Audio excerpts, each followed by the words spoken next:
بورصة الذهب النهاردة بس زايدة 118 دولار.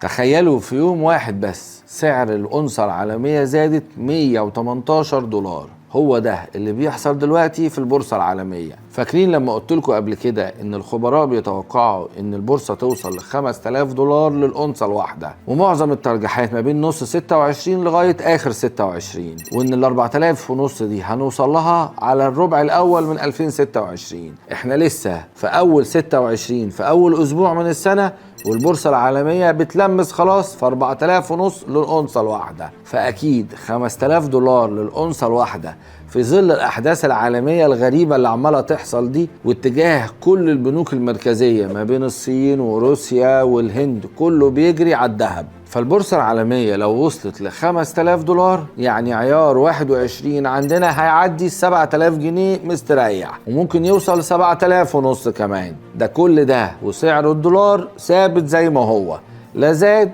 ولا قل.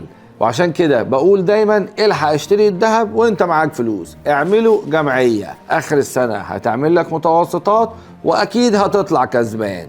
وبس كده. كان معاكم دكتور ياسر الطويل وده الجواهرجي. سلام.